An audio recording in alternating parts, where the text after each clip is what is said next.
Smoke is out in full on Apple TV+, new limited series created by Dennis Lehane, reuniting him with Taron Egerton. The two of them made the acclaimed Blackbird before. This also stars Journey Smollett, Rafe Spall, Ntare Guma Mbaho Mwine, and John Leguizamo. It's based on a podcast series called Firebug, made by Truth Media, which in turn was based on a true story that happened in the 1980s and 1990s. And the core part of it was adapted into the show, but it does also have significant changes. Different names, different side characters, details of the story, different time setting. It takes place in the modern day, different place. 9 episodes between 45 minutes and an hour each. The story starts with Detective Michelle Calderon being assigned to an arson investigation unit in California, in a fictional city, where the lead detective and former firefighter Dave Goodson is trying to track down not one, but two active serial arsonists.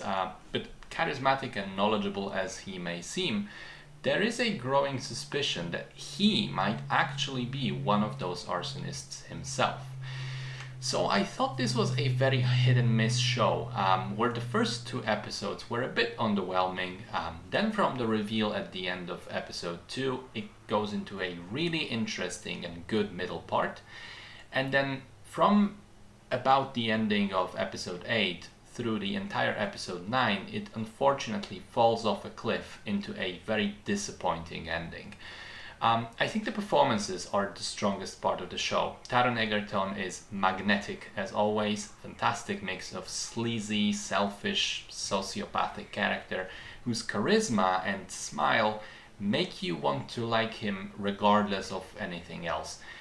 John Leguizamo brings a great comedic energy to his role, and Ntare Gumambaho Mwine, if I'm pronouncing his name right, is a complete scene stealer as Freddy.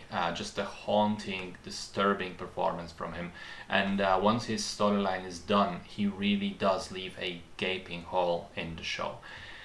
And probably aside from the performances, the most interesting part of it all are the themes of identity and how people view themselves as heroes or victims of the world around them.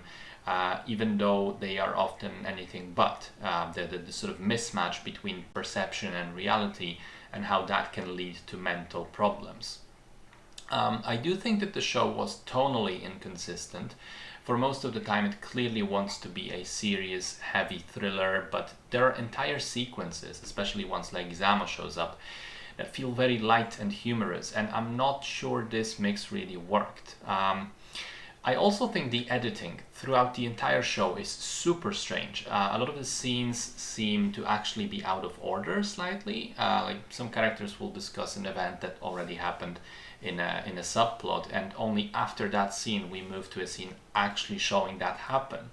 CGI is shaky. At the beginning I thought it was serviceable, but the whole forest fire sequence in the finale looked terrible and felt like something out of a different, cheaper and badly written show.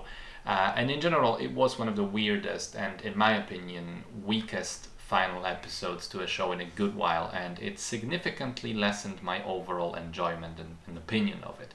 So at the end of the day, I think it could have been a solid show, but a weaker start and especially a much weaker ending dragged down a rather good middle part, meaning that when all's said and done, you can still watch it for the actors, but aside from that, it's not great.